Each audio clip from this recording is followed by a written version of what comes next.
today. It's going to be a bit more on our faith theme. We're going to respond with four of us to the speech given by President Joe Biden yesterday in response to the ISIS-K attack in Afghanistan that killed, at most recent count that I heard, 95 Afghanis, 16 American, or 13 American soldiers wounded, hundreds and hundreds of others. An atrocious attack. And every president of the United States has to respond in times like that.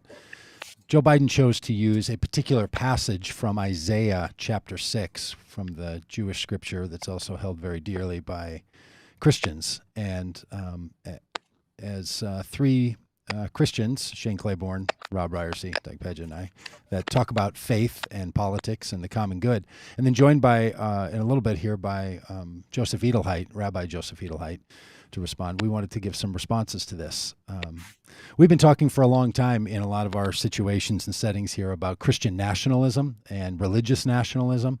And regardless of who the president is or what political party someone is in, or what other views someone holds, issues of Christian nationalism can still show up. And I feel like this is one of those. While it's not specifically the use of Christian texts, it was the use of Jewish scripture that Christians hold dearly as their own text as well.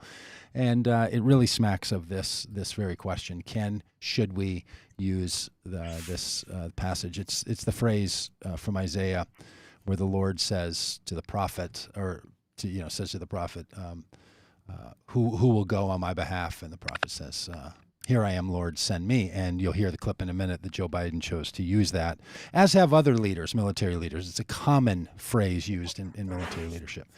So we popped together some people to respond to this question and want to get after it. So Shane, thanks for being here today. Rob, thanks for being here. Shane, you have any initial thoughts? Shane's got a bit of a glitchy internet connection. So Rob, we'll just go right to you. Yeah. Oh, go ahead, Shane. So, you can keep. Got a little internet.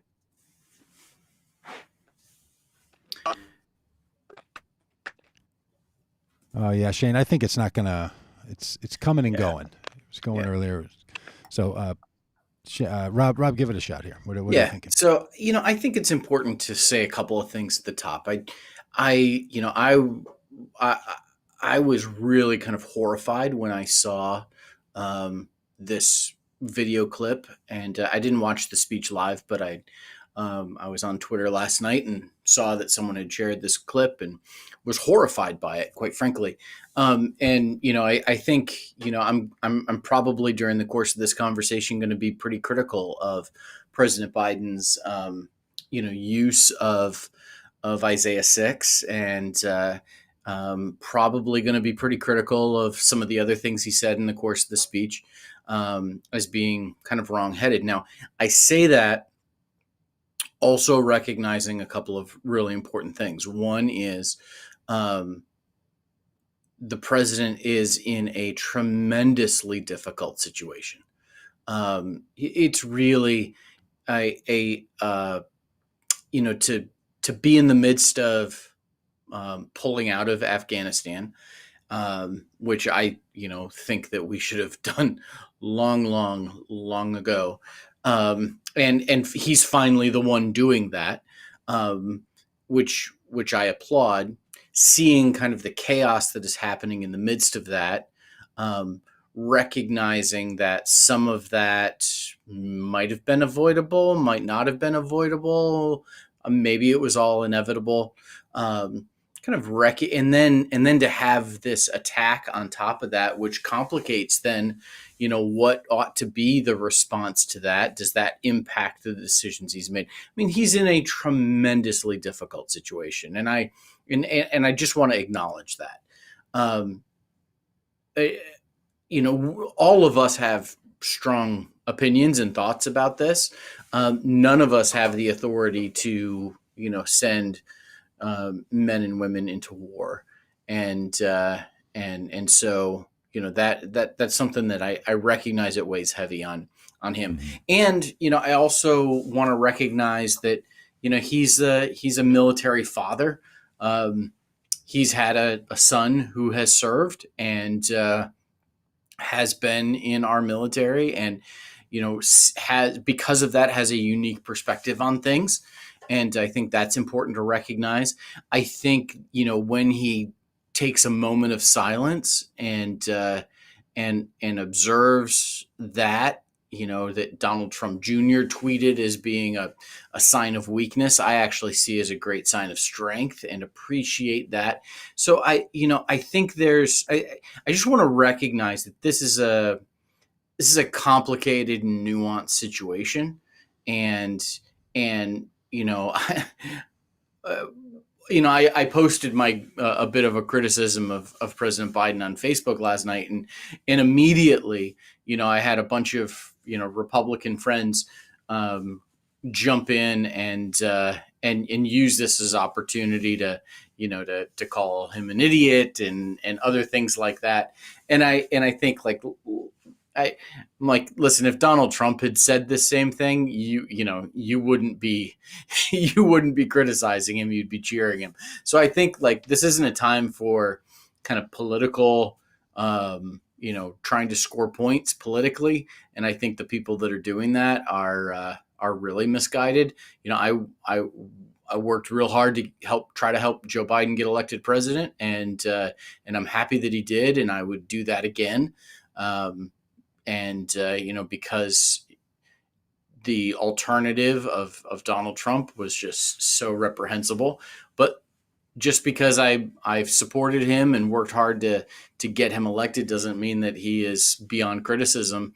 And this is one of those times where I think what he has said really reflects a misguided understanding of the Bible and a misguided understanding of Christians. And Rob, let's. I want to get nation. to. I want to get to playing it so people can see it, because there's a lot of context. There's a lot of context there. Shane, do you have anything to say? Are you back on audio wise? You want to say before I play the video?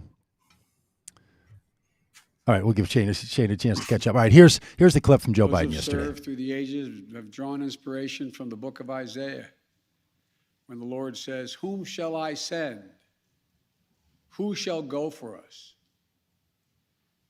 The American military has been answering for a long time. "Here I am, Lord, send me. Here I am, send me." Each one of these women and men of our armed forces are the heirs of that tradition of sacrifice, of volunteering to go in harm's way, to risk everything, not for glory, not for profit, but to defend what we love and the people we love. All right, so there it is, right? This is the classic argument, and I think you're right, Rob. It's good to lay out the fact that this is a complicated situation, all of that. But the choice to use a biblical text as the rationale and justification for what a president has to do to fulfill the president's duty in the military, that is not a difficult situation. So there are a couple of questions to be addressed here. One of them is, what should we do as the United States? What should our military response be? All of that, and there's a lot of room for conversation there. I'm one who believes on that. Violence breeds more violence, and if anything shows you that, it's this. Like, at some point, we went into Afghanistan because there was an attack on the United States, and then the people who are in Afghanistan are now trying to defend themselves, and then they're going to have other groups attacking them, and violence is breeding violence. Separate conversation in my mind, and all the difficulty that there is of what the responsibility is of a president. What we're dealing with here is not even the rationale for what was your decision to act. This is a messaging choice. And in a 9-minute and 48-second speech, the president chose the center of that speech at 4 minutes and 28 seconds. So if you're constructing a speech, the center point of it is to talk about the loss of life, and he was very empathic and very kind and very knowing about what it means to lose someone, and that part of the speech was classic Joe Biden. And then this part was classic every president of the United States. Yeah. This is the use of this passage, the use of biblical texts to try to frame the context of our military action. That's not just a Joe Biden thing. In fact, a lot of people that I've asked about this over the last number of hours, 24 hours or less, have all said, well, this is the kind of thing that's not uncommon. This is what people say. This is how we frame the military. I don't even argue with that this is how we talk about it. This is how we frame the military. And I think we should stop doing it. Yeah. I think we have to stop framing our military in terms of biblical mandates. Yeah. You can make an argument that, yes, the people who volunteer to be in the military are offering themselves up in some means that is similar to the book of Isaiah. But every person who offers themselves to do something of anything is. I mean, there's just no correlation between the text of Isaiah 6, which is the Lord saying, who's going to be my spokesperson to try to bring an end to violence in early Mesopotamian culture, and with the rise of Hebrew faith and religion, with people who volunteer to be employees of the United States military. So that's where I think the problem is, and what I think is hard for some of us to do is to not conflate all the other difficulties or our support with Joe Biden. Like you, I mean, I supported Joe Biden before he was the nominee. I wanted the guy to be president in 1988. Like, I've just been a Joe Biden fan, right? So yeah, I'm all there. But this choice to use this text to frame your military as the setup for what's going to be said moments later, which is, we're going to hunt you down and you are going to pay. Boy, that is just using the Bible to try to justify all kinds of things. And make the case for military service. Make the case for people to to volunteer and to be a part of the U.S. military. Leave the Bible out of it. That's like this is not necessarily a criticism of celebrating the sacrifice made by United States military service people. It's the use of a passage that is very specifically about this encounter, and for people that may or may not know this, in Isaiah 6 is where this comes from. It's this scene where Isaiah has this vision of God. He sees God on the throne, and holy, holy, holy is the Lord God Almighty. It's this transformative scene that happens for Isaiah as he has this religious experience. And at the end of that, God says, who's going to go for me? Who's going to be my spokesman? Who am I going to send? And Isaiah says, here I am, send me. And one of the things I love in that passage, it just Isaiah says, I'm a man of unclean lips, and I dwell among a people of unclean lips. And an angel goes to and takes like a coal from the altar and puts it on Isaiah's lips to purify them. And I used to, when I was in college and lived in a dorm, I used to quote that verse and say, I'm a man of unclean lips, and I dwell among a people of unclean lips. That's how I used to describe my dormitory in college. But what Joe Biden did here is he took this passage, which is not a general passage about service. It's not a generic inspirational quote that you would Google, like inspirational quote about service. Like, that's not what this is. This is a transformative experience that Isaiah has, that where this calling that he receives guides him throughout his life in very prophetic, anti-violent, anti-empire ministry. And it is completely flipping that on its head, which is just kind of infuriating for someone who takes that passage seriously and wants to. And look, and I think Joe Biden probably takes that passage seriously. Yes, I think Joe Biden is a person of great faith. This is in some ways not only an interpretive argument that we want to have on the appropriate use of the biblical text, but it's also an argument about, should presidents of the United States use texts like this in this way, which again doesn't have anything to do with what Donald Trump has done, doesn't have anything to do with what other presidents has done. This is our moment to talk about how should our political leaders, when we're going to use the full force of the United States military. And let's just be clear, the passage in Isaiah says, here I am, Lord, send me. The Lord is not sending these soldiers to action Joe Biden's right. been very clear that he understands the weight on the president of the United States, that the weight on a president is that the president holds that responsibility. And so even the choice of that particular interaction from a biblical text where the Lord is saying to an individual and the individual is responding to the Lord, to somehow then insert a group of people who volunteer for the military under the command of a president in an elected democracy, it turns it into a religious war narrative that I think we should stop doing. This is the larger point. Shane, is your audio back and able to respond? We'll just keep checking in with Shane. If not, we'll look at his wonderful little face here. Yeah, and look, I mean, I see people's comments here too, and I can feel people Go ahead, Shane. We'll take you in a broken up fashion. Well, I just think I won't say much. I keep thinking of the words of William Stringfellow when he said that our job is not to read the Bible Americanly, but to allow the Bible to be our interpretive lens for the world we live in.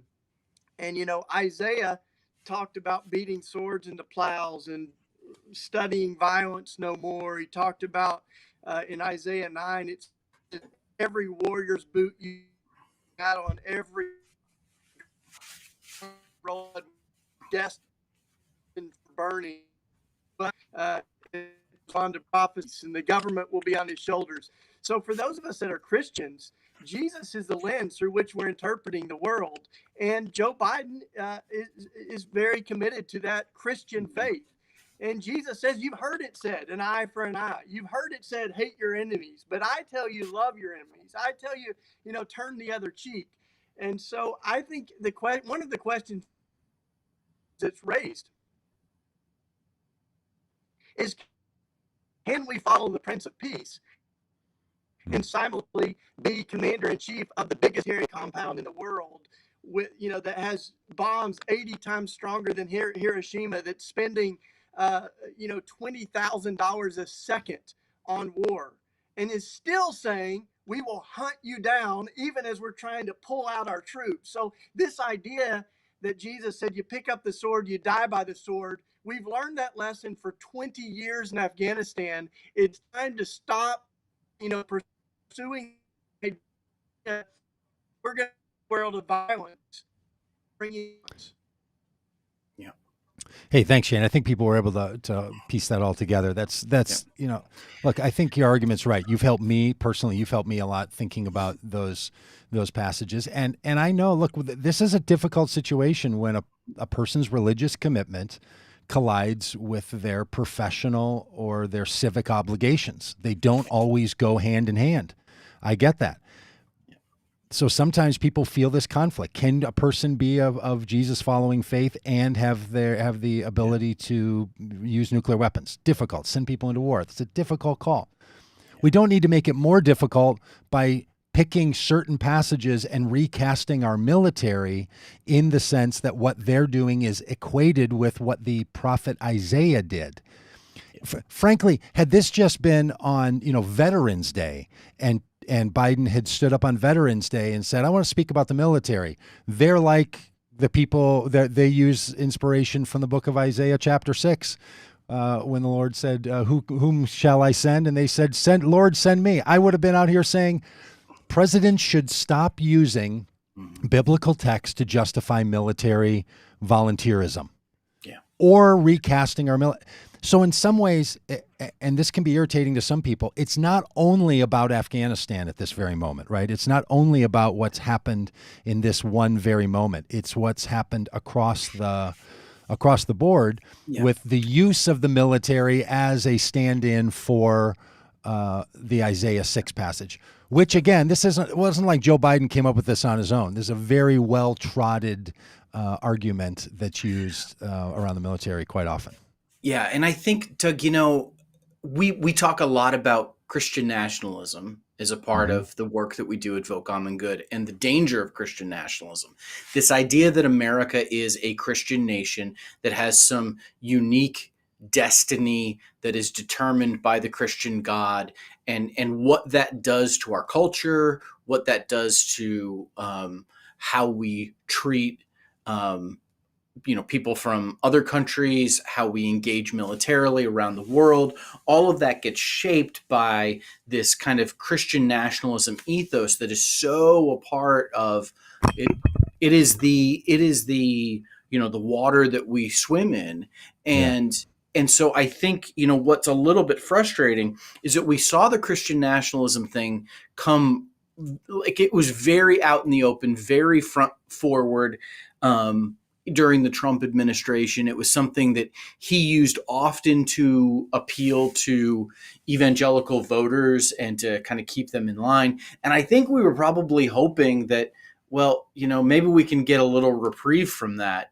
And this is an example of, like, actually, no, we're not getting a reprieve from that.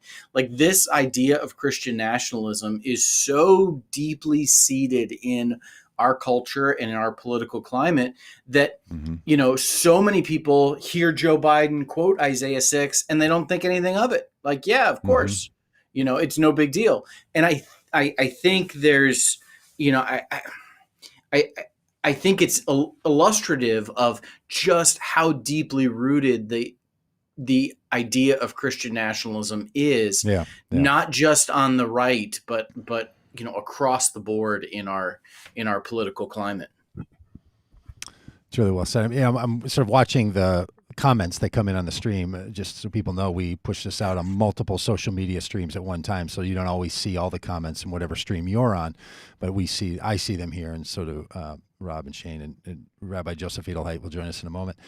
And there's a whole other conversation going on about, well, it's better than Trump. Yes, look, on 1,000 times over, every scale, Joe Biden is better than Donald Trump. I mean, no one will be more committed to saying that on a daily basis than the people on this call, without question. That's not the standard. Donald Trump is not the standard. Donald Trump was, in my estimations, a failure of a president at sort of every level.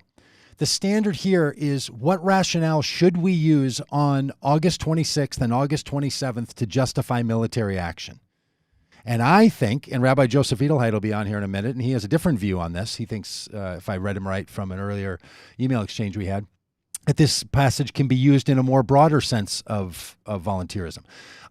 I think that the use of military language, or the use of Isaiah biblical language to justify military action, is very dangerous to this country. I think it's bad for the country, and I think it's bad for the scriptures, and I think it's bad for the people who hold their faith that utilizes those scriptures and holds them dear. So this is the conflict we're having. So I'm glad that people are arguing out whether Joe Biden is a better president than Donald Trump, and to articulate clearly Donald Trump's failures. Feel free to have at it all you like in the world of all this. I will just say it's much more difficult to answer the question, how should we be living in this world, than simply, is Donald Trump the best option of all this? Okay, Joseph Edelheit, my rabbi, good to see you. Glad to have you on. Tell us where you're coming from today, and give a little context to the good people. I'm in Rio de Janeiro, and you wrote me last night, and when Doug Pagitt writes, I make sure I find myself where I can be in conversation with you. I listened to the president in extraordinary pain yesterday. Whenever he relates to the military, we're getting a president who is a father. Yeah. And a father who relates to a son who died. Yesterday, I heard something I've not heard before, a causal link between his late son's returning from Iraq, Afghanistan, and their finding a brain tumor, as if there was some causal relationship. But he places himself with mourning family members. And I don't think he does this as an act. He truly sees himself as a human being who shares beyond even empathy. He is a parent who still grieves for his son. and that's who spoke to us yesterday. Now, he uses Isaiah 6. Isaiah 6 is one of the most enigmatic, at times problematic passages in the Hebrew Bible. It's a chapter referred to as the call. Mm-hmm. Mm-hmm. And he quotes from Isaiah 6:8. But we have to contextualize. Isaiah was a priest. Isaiah was someone who did not want to be called, not dissimilar from Moses. And in fact, there are images that both Moses and Isaiah share. And the specific passage Mm-hmm. is a powerful image in which Isaiah has had a seraph, a flaming, imagined, six-winged kind of image of late biblical angels. Seraph shouldn't be translated, whatever it was,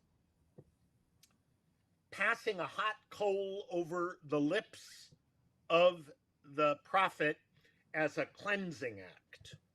Metaphoric. And then the prophet says, I hear. Mm-hmm. Mm-hmm. Who shall I send? Okay. As I wrote you this morning, I believe that this passage was quoted with regard to those who volunteer to serve in the armed forces. We no longer have, as I faced, now approaching 75, a draft. People who serve in the armed forces today volunteer. They offer their services. In that construct, the passage is, who will go and serve our country? And these individuals said, I will, send me. I don't see this passage in reference specifically to, and you will pay for this, referencing ISIS-K. I see this passage as valorizing those who are there as members of the U.S. Armed Forces in its various branches, serving on our behalf to evacuate everyone. I don't see this in any relationship to vengeance. All right. So, Joseph, here, I want to ask you this because I just disagree with you on this one. I think for any, and you, as you know, I have a rule and I keep that rule as best I ever can. If I'm ever going to speak publicly, specifically about a Jewish text, I message you as soon as I possibly can to get your feedback, your input, your approval. But on this one, my rabbi, I see it differently. I think it's inappropriate to use the Isaiah 6 call passage to justify someone joining the military.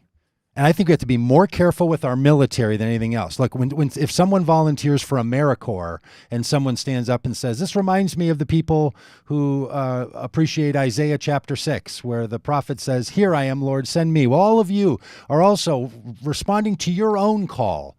And now I think even the use of that is really sort of particular, like to universalize this call passage as anytime someone volunteers for anything.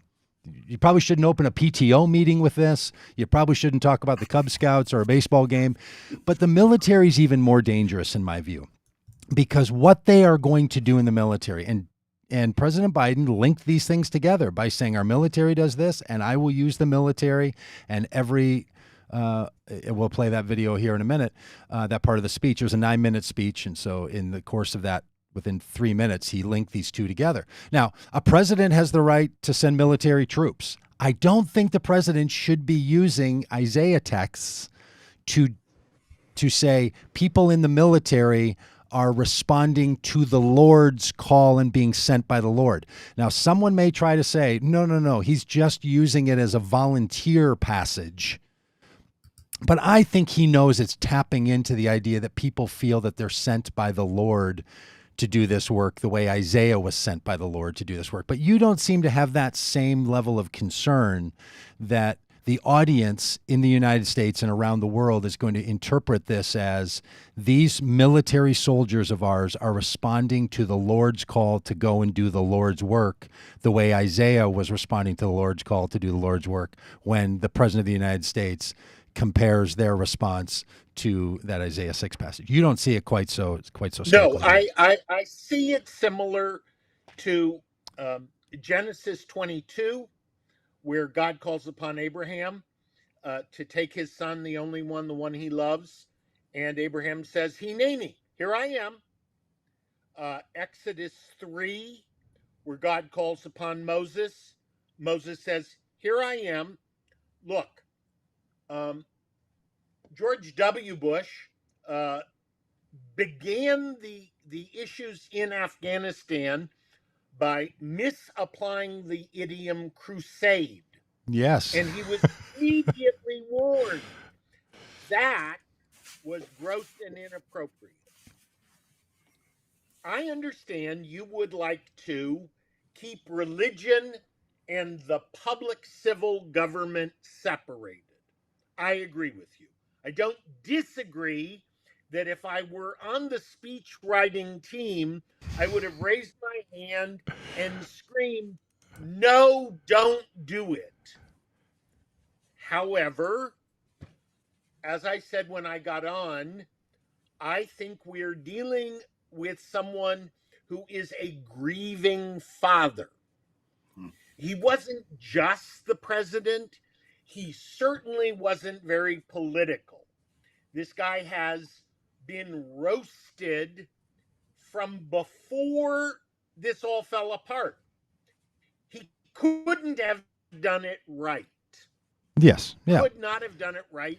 You began to see his anger with whoever the idiot was at the end when he was reminded that the construct of this began because of Trump.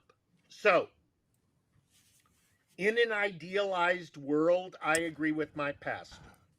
Please don't mix discourse. I'm mitigating. I don't think this is a manipulation of religious text, Doug. Oh. I think he is truly a religious man who sought through the filter of his own parental. Why does anyone volunteer? It's a transcendent response. Yeah. For him, it's transcendent. I wonder, Doug, if you and I have, because of the work that we do, if we have a bit of an allergy to Christian nationalism, that we get even the littlest whiff of it, and we start sneezing. And I think part of what we might be reacting to here is the fear that, I so appreciate what the rabbi is saying about Joe Biden being a grieving father, and I understand there's kind of this tradition of using these texts about service in a broad way. I think the fear is that people oftentimes in church, people use the Bible in a unreflective kind of way that it feels like, slapping texts on political positions to justify them. And I think we're so tired of that happening that anytime we get some whiff of that, because that's what Christian nationalism does, is it baptizes a political agenda in religious language. And I think that anytime we hear that happening, it's something that sets us off, because we have seen, we've seen January 6th and the insurrection that happened. Like, we've seen that happen so often that we're nervous about it. Okay, you might be right, Rob. I mean, look, I may have an allergy, but I think this is more like I'm having a reaction to a toxin than you and I or others have an allergy. I think there's a toxin at play when we try to say that our military functions in the world should be seen in some sort of biblical languaging. Look, I'm even nervous when people say things like, well, if our military goes in the world, they should go in a Matthew 25 kind of way, and do unto others, we have them do unto you, and bind up the brokenhearted and heal people. Like, that's not even what we should be doing. The motivations for who we vote for and how any of us want to act and what we understand as goodness is one thing, but to start using specific texts to say what we're now doing as a government is what the Lord calls us to do, if you're in the Isaiah passage, or what Jesus teaches to do. And I'm not just playing some generic separation of church and state, right? My problem here is not that, because Joe Biden was not trying to stop a civic religion or start a civic religion. It's not, to me, a separation of church and state. It's trying to say that you're tapping into the American psyche, because you're doing this at a time when you're trying to explain to the American people what our next steps are going to be. We all watched that speech because we wanted to know, what are our next steps going to be? So in this context of how should we understand where we are, what we're going to do, and what the future looks like, to take that moment and utilize biblical texts for such purposes, I think is just stepping us into a space that that is overly dangerous. Now, people are watching on the video stream. You see that Shane is no longer on, Rob is no longer on. These people are just disappearing as we go. So, Joseph, it's you and I for now. You are correct to warn us. Absolutely correct to warn us.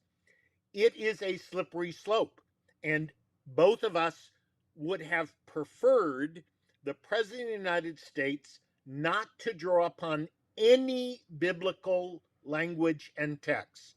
Completely agree. He did. Yeah. And it is an attempt to valorize a transcendent act of service.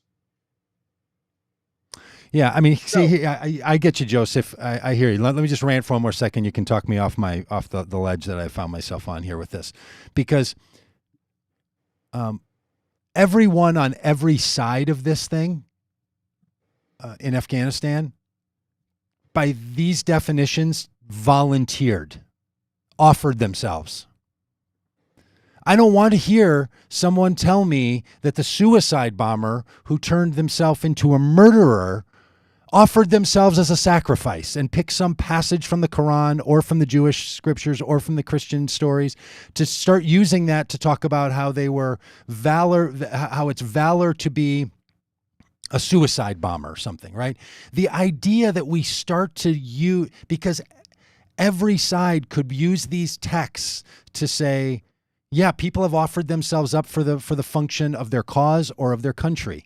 And that doesn't justify claiming, especially when you're the president of the United States, claiming, and I'll just rant for one more second, you talk me away from this one. Not everyone who volunteered for the military did it because they wanted to offer themselves to the service in an Isaiah-like fashion. There's lots of reasons people are in the military.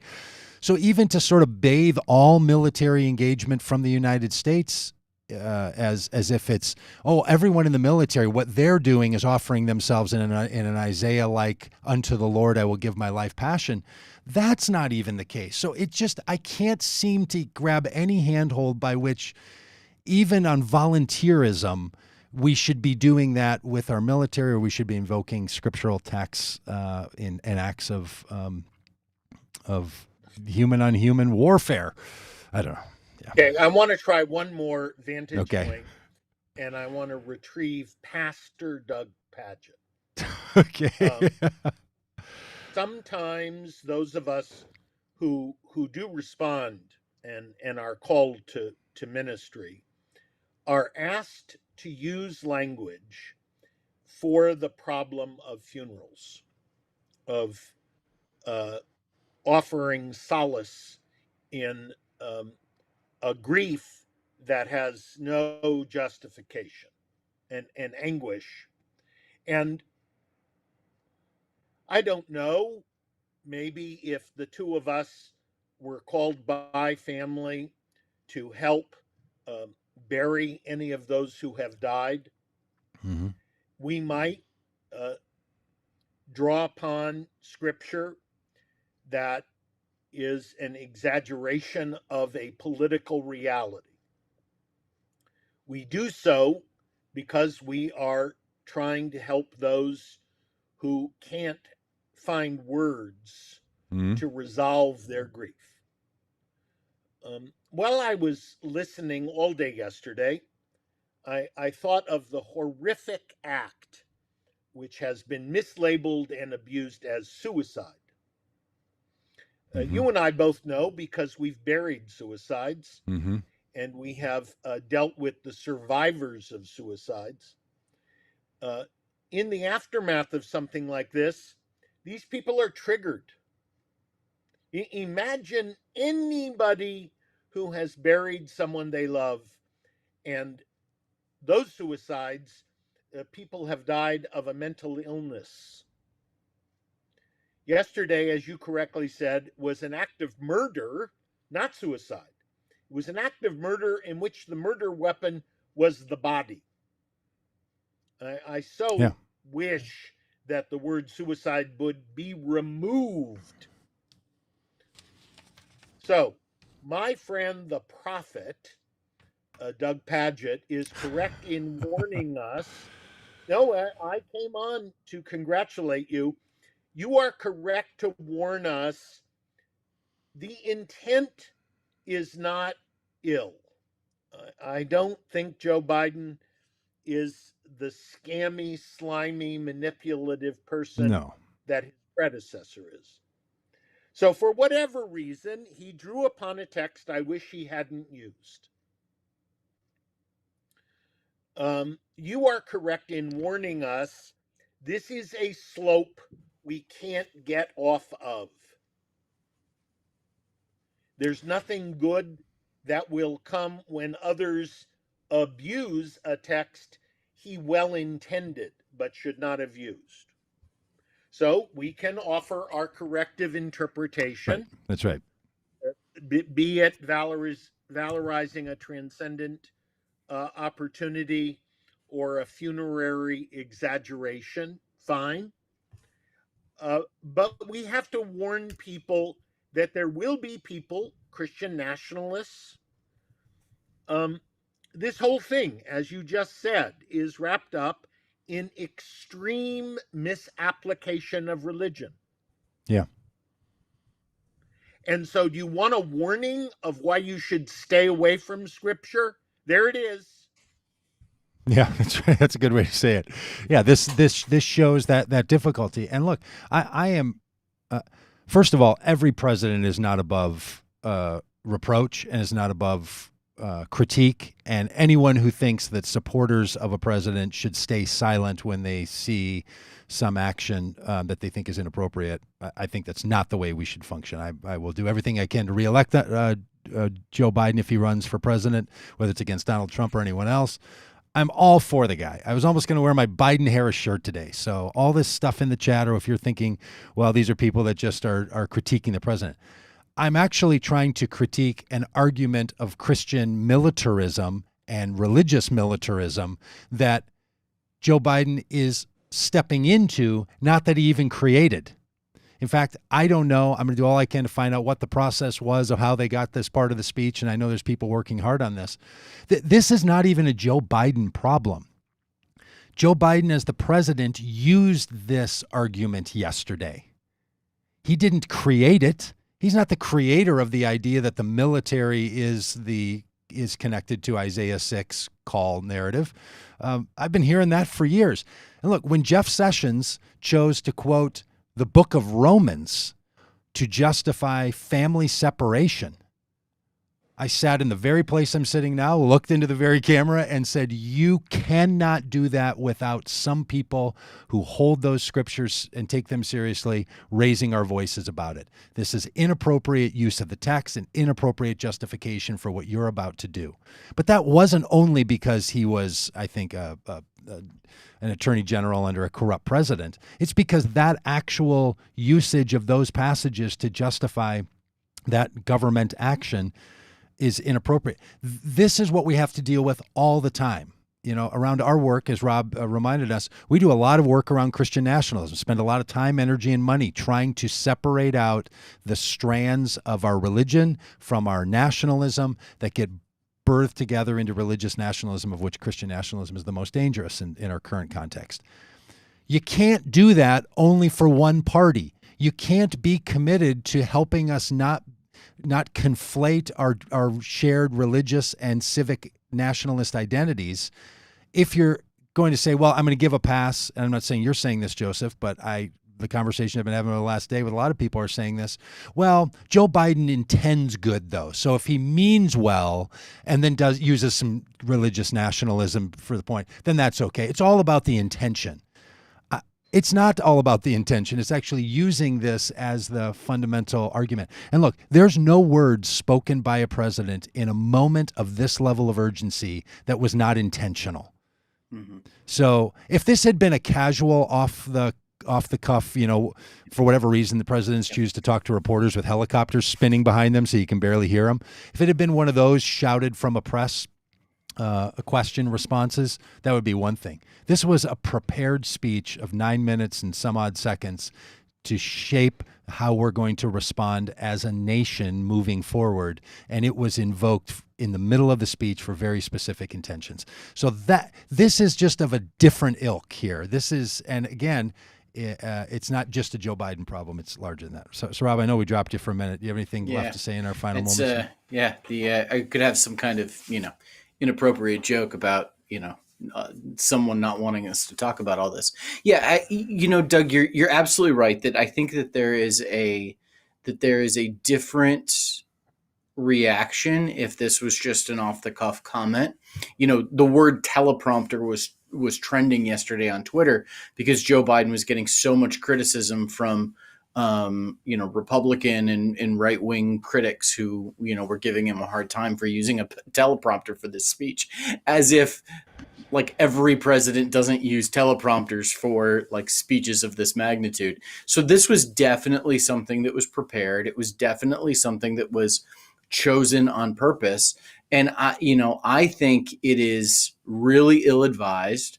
I think that it demonstrates a lack of awareness of how these types of things have happened in the past and the impact of them and how they have spurred Christian nationalism. I think it's like, what? It's a passage about service. It's no big deal. But yes, but when you use the Bible this way and you equate military service with, the call of God, like there's people who hear that in a much different way. And in a climate where Christian nationalism literally caused an insurrection, a violent insurrection that led to the deaths of American citizens in the United States Capitol, like we've got to be sensitive to these things. We have got to be aware of this, and we've got to dial back this stuff because it has had really, really negative consequences on our political system. Look, I think that the work you guys have done and continue to do is, and I've said this, it's prophetic. You are anchored in a way to be the only people I know with the credibility to say, nope, this text, it isn't just a source for tweets. You have to know every text has a context. Yeah. And this was not the right context in which to draw upon it. Yes, we are proud of those who volunteer to serve our country. But let us be able to do that with language and a source that cannot then be abused. And that's what Robb was warning us. So thank you for having me on. And Thank you, Rabbi. You know, I'm always there to help give you the other perspective.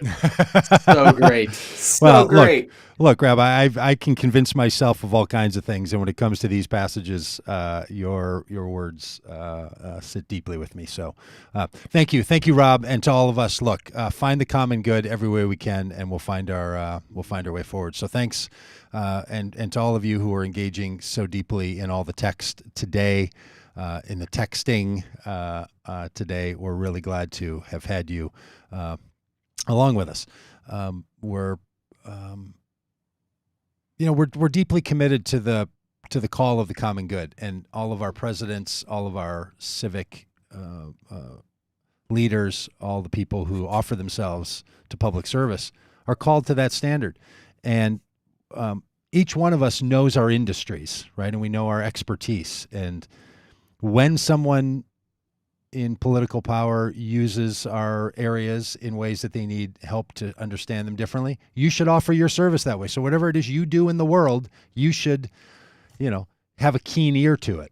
And a few of us are very, whether we're, as Robb put it so well, whether we're have an allergic reaction or we just know this stuff and we know how it's playing out.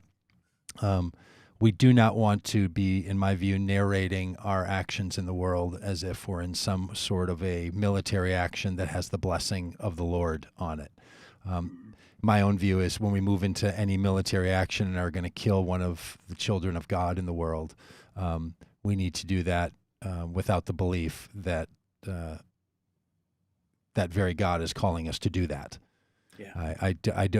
I don't know how someone sees someone as a child of God unless they're in another country with a different intention than ours, or regardless of what they have done. So I don't know how we reconcile that. I don't know how we prevent evil from spreading and from damage and from violence from being catchy. I just know that violence breeds violence. And I know that baptizing it in the name of the Lord is extraordinarily dangerous. And boy, we have to call this out every single time. And Joe Biden 2024. Totally comfortable saying that too. Right. And I'm being a little snarky and a little sensitive about this because I know for so many people, any critique of a president somehow means they've lost your support. Rob, unless you want to say something more about this, I just want to say something about how we do approval ratings in the United States, because it has something to do with this. When the press puts out something and says, "Do you approve of the president's behavior in Afghanistan?"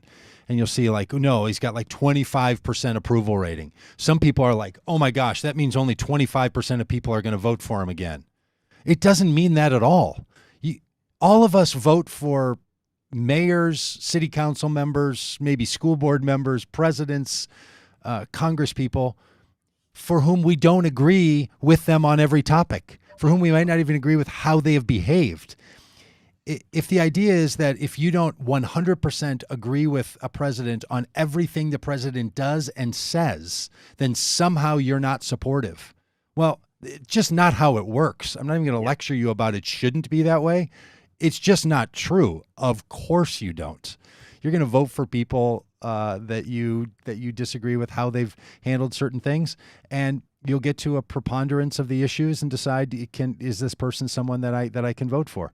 Look, I am supportive of everything Joe Biden has done around this Afghanistan situation. What I'm not supportive of is using a biblical text to justify people's participation in the military, and even those who die in the military, and then to follow that up with, we will use the military to hunt down and to make people pay. Those are that is a danger level that needs to be stopped. But that doesn't mean that you don't support a president. So when people feel this coming up in them, like how could the Vote Common Good people, how could the Common Good podcast people say something about the president they don't agree with? Well, we sure should. We want him to be the best president possible.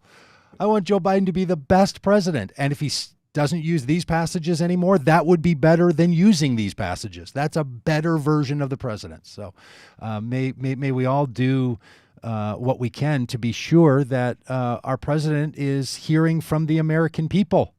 And you and I are the American people, and we should be speaking out. And don't let your support of a president put a muzzle on you when you need to speak out to help the president become a better president. Exactly. That was pretty good. Right. I kind of like that. Yeah. I hope I believe that. I hope I believe that in the future. Yeah. All right. Anything else, Robb Ryerse? No, I think this is a critical thing for us to be aware of. I mean, there's a lot of lessons to learn, and that we've highlighted them. I think it's important to remember that, like, people are not above criticism. It's important to remember that we live in a culture and a society that is so rampant with Christian nationalism that like it's just the water we swim in, and it's easy to not recognize it, and we've got to be aware of it so that we can we can squelch it, because it's been such a detrimental thing to our country and to our politics. And that work continues no matter where it pops up, whether it's a Republican or a Democrat. Like we have got to call this stuff out. Well, good Friday, everyone.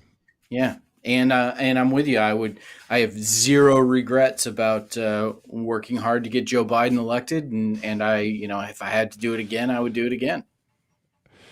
Yeah. All right, I think we've said it. Yeah, I think we got there. All right, we'll talk to y'all. We'll talk to y'all next week. Thanks for listening. Thanks for being a part of this. Thanks for all your comments in the chat. There's hundreds of them. Sorry we couldn't get to all of them. Appreciate it.